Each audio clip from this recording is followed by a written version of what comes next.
Welcome back to part 6 of Pokemon Crystal. Last time I had a different mic, this time I have a new mic. It's the same mic you've heard in like the last 4 videos, as well as, oh, that hasn't happened yet, so I can't say that. So we'll just leave it at that.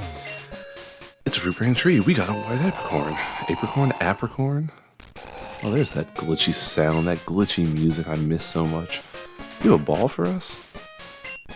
You did. Fantastic. Alright, so last time, I think, if I'm not mistaken, I believe we had we saved the Slowpoke, because that's why she has a pet Slowpoke now. And we were heading on to face the gym. Oh god, Bugsy. Alright, who's on our party? Who's in our team? Oh, we got Lottie, the Axolotl. She got no arms. So adorable. Look at the little smile. It's great. Fairy, not gonna use you. Brandval B, stats. Oh, we're good, because that's a Quilava, so he's gonna kill everything. And, Wednesday. Why is his name Wednesday? There's nothing special about him, so, whatever. I'm actually going to go and drop off these pokes in the, Pokemon Center. Did the music always fade out like that in the OG games? Like, in Red, Yellow, Blue, I can't remember if the music faded. That's kind of cool. Like when you transition from one area to the next. Get rid of you. I would use Ghastly, but as you know, you can't very well trade him on Emulator. Well, I mean, you can, but it's not worth the time and effort and hassle. Alright, so we'll rock with these 3 for now. I really don't know who's going to be in my party. Your guess is as good as mine. Charcoal killing. Oh, we'll come back there shortly, eventually. Oh, snap. There's no mouse on the screen. That's fantastic. I feel like usually I start these videos after I've not recorded them for a while, and then there's just like a mouse on the screen. Oh, is this Amy and May? There's always like an Amy and May. Amy and May. Every time. Oh, God. Their faces are so... Okay, the one on the left is like, I'm ready to fight. The other one's like, why am I here? So funny looking. So concerned. Alrighty, Spinarak. Spinarak's cool, I guess. I think I thought about using... I think I said I thought about using him in this playthrough. I don't know if I will use him in this playthrough. I feel like after this point, like, you're not getting a Spinarak. Are you kidding me? Poison? You gotta be. Alright, let's go slam. Can you kill? Can you kill? Let's go. I'm gonna try not to fast forward. Well, here's the thing. I'm gonna try not to fast forward when it comes to the towns, because that would just help me in the long run for things that have not yet come to fruition. But yeah, I'm gonna try not to fast forward. That's a mental note. It's an out loud mental note. Okay, I'm poisoned and confused. Really? So now you're just taking damage every which way. You're just taking damage every which way. Something I should say, it's currently March 15th, 2021, and in the last couple weeks we have gotten news about new Pokemon games. Pokemon Legends Arceus. That game looks like trash. I know people said it. I'm gonna keep saying it. That game looks like trash, I'm not gonna lie. I don't know how you showcase a trailer in which the frame rate isn't stable. Like, how do you make a barren wasteland? Like, I know nothing about game design, but how do you make a barren wasteland of a video game and then say, we're going to show this in our production, not even like E3 or something, but you're going to show this on our live stream and proceed to have it have a crappy frame rate where it's dropping frames and things are jittering all over the place. Like, why would you even include that? Like, I get it, it's human error. Like, I've put out crappy stuff before, that's not a big deal, but it's just like, considering it's a trailer and you can like cut out the bad parts, it's not like the whole game. It's like the whole trailer was bad. It was just like parts of it. I'm like, couldn't you have just cut that out? Because I feel like some stuff people look over because it's like they wouldn't have thought to pay attention to it unless you're like super hardcore or you like do that thing. Like, for example, if you're a basketball player and you go in, you see somebody do a move and you're like, okay, that's not a legal move or whatever. You can like analyze why it does or doesn't work. It's like, okay, I get that. But for the average person, they're just like, oh, I'm just watching basketball. It's cool. And I feel like for the average person, they're watching the trailer of the game, and it's just like, oh, that's cool. But I think when it's something like frame rate, which is so ubiquitous, with gaming, especially nowadays, because that's like a whole thing. It's like, oh, where are your frames? Like, you got frames, you got 60 frames, you got 120 frames, you gotta have frames. It's like, I feel like most gamers will notice that, especially in the age of the internet, where it's like, you can go back and rewind and be like, yeah, that was stutter. So it's just kind of strange. I will say people comparing it to Breath of the Wild, and I'm like, that's cool. I wasn't a big fan of Breath of the Wild. I have said it once, I'll say it again. I have an episode on this on my channel with a co-host Omar. Go check that out in the What I'm Playing playlist. But the reason why I'm not a big fan of Breath of the Wild is because your sword breaks. Now, to my knowledge, I don't think you actually get like, well, you probably get a Master Sword at some point. But my understanding is that for the majority of the game, you're sitting there with a sword that you had to forge or like you found, and it can break, which means there could be points where you have to find another sword, because you know Link doesn't have those stacking item pockets like in Pokemon. So it turns me off from the game, because I'm like, the one thing you shouldn't have to worry about in a Legend of Zelda game is having a sword. Like, I feel like every other game I've played with Zelda, you've always had a sword. Even like Link's Kokiri sword, it doesn't break. Yeah, it'll take a billion hits to kill something compared to a Master Sword, but it's not gonna break. I don't know, it's just me. Otherwise, I mean, it's a cool idea. I definitely think it's a cool idea, the open world. You know, we kind of had the whole engage battles on the touch screen, on the main screen with Pokemon Let's Go, so it's kind of a callback to that and the development of that. I mean, I like the idea of it. People have been clamoring for like that open world Pokemon, which I think Sword and Shield kind of got closer to that, where you just kind of run and keep going, and there's not like those distinct loading zones like in other Pokemon games where it's like, oh, I have to go from this area to this area. I go into this building and I ride the cable car up, and there's not really an overworld map for this. It's just a clever little loading screen, or like a transitional cutscene. So I think it's cool that it will just kind of be this big open world. But at the same time, one of the things that I think open worlds, and this happened, I guess like around the mid-2000s, late 2000s, where open worlds just became, how big can we make a world? And can we create the facade of it being interesting? And so like, I think about Grand Theft Auto 5, for example, where like, I used to love that game, and now I hate that game for a couple of reasons. One, because online is garbage, and I mean, it's a great online experience if you like that sort of thing. The fact they did that instead of doing, you know, story DLC kind of takes me off anyway.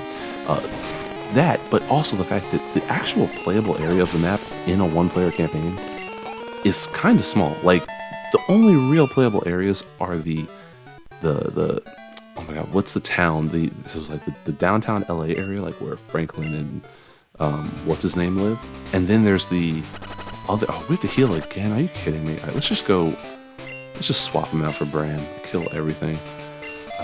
And then there's that western town, that seaside town, and there's like Sandy Shores, and like those are the only areas that are really kind of playable. Everything else is like desert and mountain and forest, and yeah, it looks cool, but from a playable standpoint, it's not anything that's interesting or engaging. It's like, sure, you can go and like hunt deer if you want, but there's no NPCs there. There's no particularly interesting hidden gems. It's just like you're out in the wilderness and there's nothing to do. It's not like you're playing, you know, a zombie game where there's zombies coming after you, or like there's shelters you can find. It's literally just pretty open world, like gorgeous scenery that has no functional value. And I think a lot of open world games up to that point really had that issue, and that's why a game like God of War became so incredibly important, because it showed that you can have this quote-unquote open world, like that whole 9 realms thing, where you could just like stand, or you could go to like that the Lake of Nine, that's what it's called. You can go there and like you can go to different areas and stuff. Like, yeah, you can go wherever you want, but once you get to the areas that you're going to, you're kind of on this linear path and you're routed towards certain goals and directives, so that you're not just aimlessly wandering about. If you want to wander about and look at the scenery, you can. And games like Ghost of Tsushima are great for that. But to Ghost of Tsushima's credit, there's way more to do in the overworld, or in the world, I guess. It's not overworld because it's not a 2D game, but there's more to do in the world than like a GTA, where there's actual side missions and, you know, enemy bases you can take down. Does it get repetitive? Absolutely. it was the same, format as like Infamous Second Son, or any Infamous for that matter. But I think Second Son on the PS4. Same kind of idea. You take down safe houses, you take down bases, you fight enemies, whatever. But at least there's something. It's not like it's just wilderness. All that's to say, if Pokemon can kind of manage that with really dynamic towns, where what we saw in the trailer was maybe more just like open world stuff, then fine. I would be all for that. I mean, make areas that feel like they are not contiguous with, or that make areas feel like they're contiguous with cities. That would be incredible, because when you're playing a regular Pokemon game, like a lot of times it's like, okay, you get to the end of an area and then you're just like, I'm in the city. Whereas it would be nice if it's like, oh, you see traces of wildlife on the outskirts of towns, and then it transitions more into like the actual city proper. And I think like the 2D games kind of got to that a little bit. Even like this town, Azalea Town, it's like it's a forested town, and the forest is right there. Oh, what? I didn't know this would happen now. Oh my god, I didn't know that. I thought you had to beat the gym for this to happen. Did not expect this to happen here. All right, so we're fighting Narg. I gotta say, I'm really digging this this new setup. I have the mic mounted to a boom arm on the table, and it's just kind of nice. It's like, it feels kind of professional. It feels like I should be streaming right now. Instead of my freaking EOS R, my EOS R, my EOS 70, get two camera angles going in here. Get myself a freaking switcher. What's it called? The thing, the switchers that everybody has. Everybody has those switchers now. Like, what are we doing? Are we all home-based production houses? Pretty much, honestly.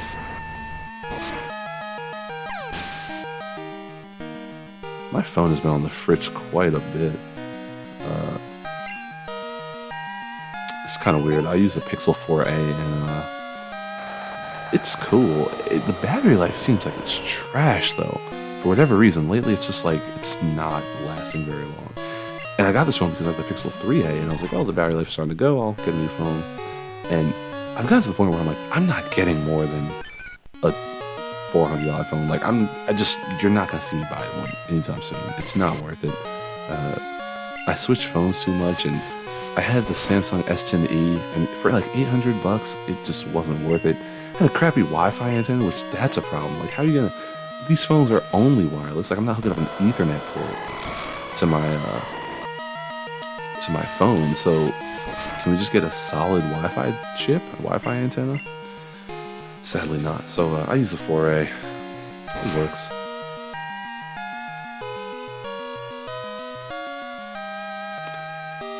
Kind of works, Okay, the question is, do I want to... Let's do Tail Whip. And let's see, because I'm hoping that if I Tail Whip, at least the other dude can kind of finish him off. Alright, let's see. Fast forward a little bit. There you go. Do we have a Mega Potion, Super Potion? Of course not. Alright, so... There's no real reason to waste a potion, so I'm just going to... Let's throw up Slam, see what happens, maybe. Oh, no, he didn't miss. Okay. Yeah, one thing, I had stopped making videos, like playthrough videos for a while. And one of the things that happened was I completely forgot that when I edit, I usually render these out at like a lower bit rate, because there's absolutely no reason to have a max bitrate file on YouTube that's going to get compressed anyway. Especially because I'm just recording 1080p. I don't need freaking 4K HD this and all that good stuff. And I had forgotten, because when I do those video game record exchange videos, like the ones about music, I render everything at max bitrate because it's a smaller video, and it takes a bit longer.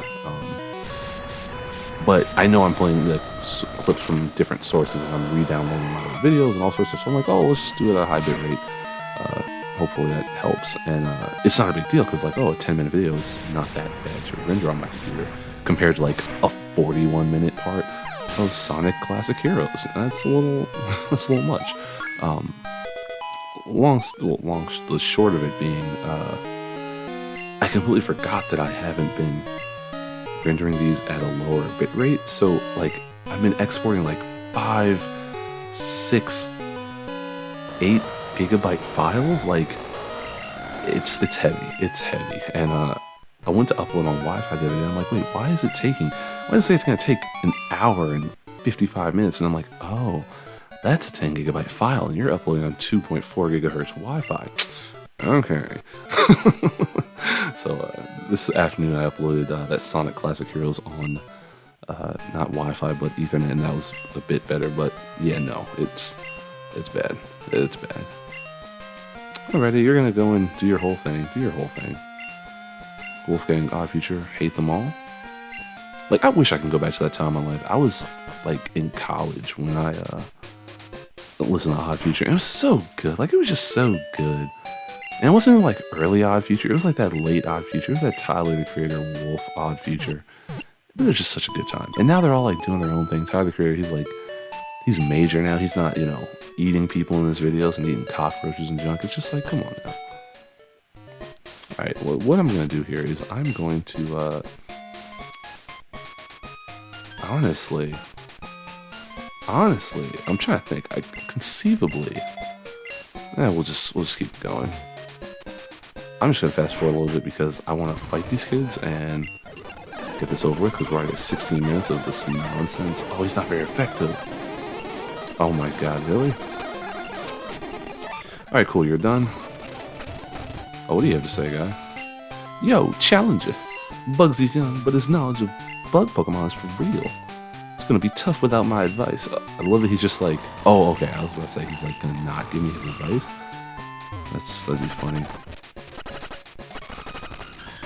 Also, something of note, kind of interesting. I mean, these emulators are so good. It recognized, well, I guess it just works off the clock on the computer, but it recognized that daylight saving time just happened. So it changed, and then the clock, wait, wasn't, oh, he moves? Why does he move? That's so funny. Oh god, I have to remember how to save state in this game. Alrighty. You do that, buddy. You do that. Show me what you've learned. God, the net's as big as he is. He's a little guy. Metapod. Punk Metapods. Alrighty, we are going to hit you with that water gun. Let's see how that goes. I mean, push comes to shove, I'll just send out Quilava and burn everything here. Like, just everything. It's all going up in flames. Oh, I should also mention, I mentioned Arceus Legends, Pokemon Legends Arceus. Remakes of Diamond, Pearl, Platinum, or Diamond and Pearl. BDSP. Brilliant Diamond, Shining Pearl. That's cool. It's cool. I'll be honest. So I played a lot of Platinum. Pokemon Diamond's like fine, and that's actually the only game that I've ever gotten close to maxing out the Pokédex. I think, if not, I might have actually done it. I either have like 491 or 493 Pokemon. I have to go back and check, but that's like the only Pokemon game I have where I've never reset the file because I'm like, oh, junk, I actually got everything. Shout out to the Global Trade Station. That just made it so easy. Like, you could just put Pokemon up, go to school, come back, and like, oh yeah, I got a Pokemon. It's awesome. But yeah, I didn't really have as many problems with those games because I don't think when I was playing Diamond, I was playing them as critically as I do now, where I'm actually paying attention. So I was just kind of playing Pokemon. Looking back on it, like, I do vividly remember things like the saving system taking way too long. Like, depending on when you saved, you either get the saving the game and the clock would go around like 2.5 times, or you get the saving a lot of data and it would go around like 7.5 times, and it would take like a minute and 30 seconds or something. Like, I remember that. Yeah, the movement was slow and the surfing was slow and, everything was slow. But I really didn't have a lot of problems with the games from like a Pokemon standpoint. It was just kind of like Pokemon for the sake of Pokemon. So I'm interested to see what they do and how much this other developer can make a difference in the game. it's interesting because they definitely are going with more of that like Link's Awakening 3DS art style, where it's the chibi short style, and I think it's cute. It's adorable enough. Do I want to play? Would I have preferred to see like a more realistic version? I don't know. I think that Sword and Shield looked fine. I really liked Alpha Sapphire Omega Ruby, like that. Or us, yeah, that looked cool because like I think back to like May's design. Like she had like kind of the cutesy chibi head, but she still had somewhat of a full size body. So it was like that middle ground where they still look like kids playing catching Pokemon, but they also weren't like rugged freaking JoJo's characters or something. So this would be interesting because I kind of like the old top-down style like this, where you kind of see the back of your player's head the entire game. Like that's cool. The Hive badge? Are we playing? Is this Hive? Is this Agents of Shield? Season 4? My goodness, God, that show's so good. That show's so good.